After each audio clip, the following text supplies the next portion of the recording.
ನಮಸ್ಕಾರ, ನೀವು ನೋಡ್ತಾ ಇದ್ದೀರಾ ಉತ್ತರ ಕರ್ನಾಟಕ ಸುದ್ದಿವಾಹಿನಿ. ನಾನು ಪ್ರಿಯಾಂಕಾ ಶ್ರೀಗುರು. ಪರವಾನಗಿ ಇಲ್ಲದೆ ಮಹಾರಾಷ್ಟ್ರದಿಂದ ತೆಲಂಗಾಣಕ್ಕೆ ಅಕ್ರಮವಾಗಿ ಸಾಗಿಸುತ್ತಿದ್ದ 1.1 ಕೋಟಿ ಮೌಲ್ಯದ ಮದ್ಯವನ್ನು ಅಬಕಾರಿ ಪೊಲೀಸರು ಬೀದರ್ ಜಿಲ್ಲೆಯ ಹುಮ್ನಾಬಾದ್ ತಾಲೂಕಿನ ರಾಷ್ಟ್ರೀಯ ಹೆದ್ದಾರಿ 65ರ ಮೇಲಿನ ಮೊಳಕೇರ ಗ್ರಾಮದಲ್ಲಿ ಜಪ್ತಿ ಮಾಡಿ ಓರ್ವ ಆರೋಪಿಯನ್ನು ಬಂಧನ ಮಾಡಿದ್ದಾರೆ. ಇನ್ನು ವಾಹನ ಚಾಲಕ ಉತ್ತರ ಪ್ರದೇಶದ ಮೂಲದ ಮನೋಜ್ ಕುಮಾರ್ 49 ವರ್ಷದ ಬಂಧಿತ ಆರೋಪಿಯಾಗಿದ್ದಾನೆ. ಐಚರ್ ವಾಹನದಲ್ಲಿ 860 ಪೆಟ್ಟಿಗೆಯಲ್ಲಿ 1485 ಲೀಟರ್ ವೈನ್ ಹಾಗೂ 6225 ಲೀಟರ್ ಮದ್ಯವನ್ನು ಅಬಕಾರಿ ಇಲಾಖೆ ಅಧಿಕಾರಿಗಳು ವಶಕ್ಕೆ ಪಡೆದರು. ಇನ್ನು ಅಬಕಾರಿ ಪೊಲೀಸ್ ಅಧಿಕಾರಿಗಳು ವಾಹನ ತಪಾಸಣೆ ಮಾಡುವಾಗ ಅಕ್ರಮ ಮದ್ಯ ಪತ್ತೆಯಾಗಿದೆ. ಮದ್ಯವನ್ನು ಮಹಾರಾಷ್ಟ್ರದ ಠಾಣೆಯಿಂದ ತೆಲಂಗಾಣದ ರಂಗಾರೆಡ್ಡಿ ಜಿಲ್ಲೆಗೆ ಸಾಗಿಸಲಾಗುತ್ತಿತ್ತು. ತಪಾಸಣೆ ವೇಳೆ ಅಬಕಾರಿ ಜಿಲ್ಲಾಧಿಕಾರಿ ರವಿಶಂಕರ್, ಡಿವೈಎಸ್ಪಿ ಆನಂದ್ ಓಕ್ಳಿ ಸೇರಿದಂತೆ ಅಬಕಾರಿ ಅಧಿಕಾರಿಗಳು ಕೂಡ ಉಪಸ್ಥಿತರಿದ್ದರು ಎಂದು ತಿಳಿದು ಬಂದಿದೆ.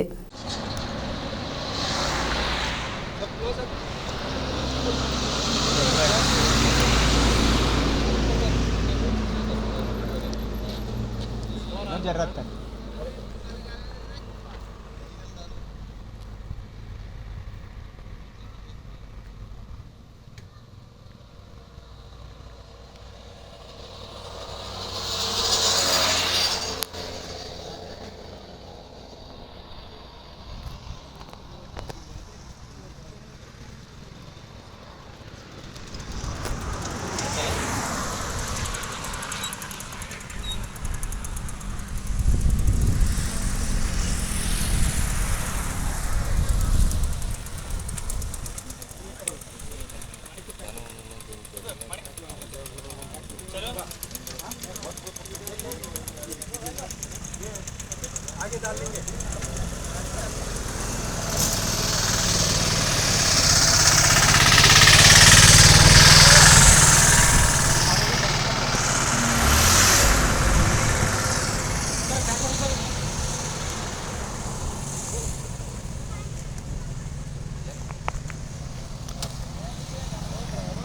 सर ಸ್ವಲ್ಪ ಎತ್ತರ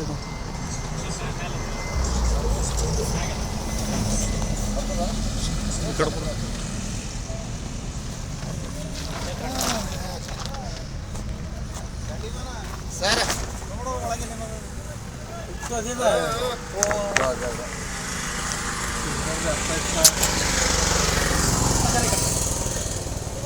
बजरी फोटो बजरी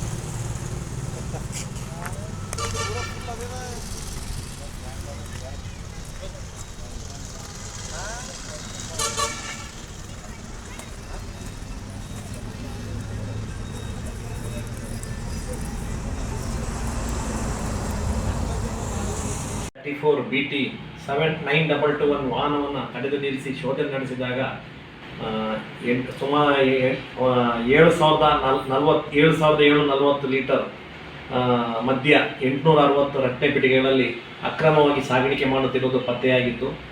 ಈ ಮದ್ಯವು ಫೆರ್ನಾಡ್ Bacardi India private limited, Thane, Maharashtra, ಇಲ್ಲಿಂದ ರಂಗಾರೆಡ್ಡಿ IML ಡಿಪೋ ತೆಲಂಗಾಣ ಇಲ್ಲಿಗೆ ಸಾಗಾಣಿಕೆ ಆಗುತ್ತಿದ್ದು, ನಮ್ಮಲ್ಲಿ ಅಬಕಾರಿ ಕಾಯ್ದೆ ಅಡಿಯಲ್ಲಿ ಇರಬೇಕಾದ ಅಗತ್ಯ ದಾಖಲಾತಿಗಳು, ರಹದಾರಿ ಪತ್ರಗಳು, ಪರವಾನಗಿಗಳು, ಮಾನ್ಯತೆ ಇರುವ ರಹದಾರಿ ಪತ್ರಗಳು ಇಲ್ಲದ ಕಾರಣ ಈ ಕನ್ಸೈನ್ಮೆಂಟ್ ಮೇಲೆ ನಮಗೆ ಅನುಮಾನ ಬಂದಿದ್ದರಿಂದಾಗಿ ಈ 7,740 ಲೀಟ್ರು ಮದ್ಯವನ್ನು ಇಲಾಖೆ ವಶಕ್ಕೆ ತೆಗೆದುಕೊಂಡು ಡ್ರೈವರ್ ಮತ್ತು ಟ್ರಾನ್ಸ್ಪೋರ್ಟರ್ ಮತ್ತು ಸಂಬಂಧಪಟ್ಟವರ ವಿರುದ್ಧ ನಾವು FIR ದಾಖಲು ಮಾಡಿದ್ದೀವಿ. ಈ ಮದ್ಯದ ಒಟ್ಟು ವ್ಯಾಲ್ಯೂ 1,01,00,000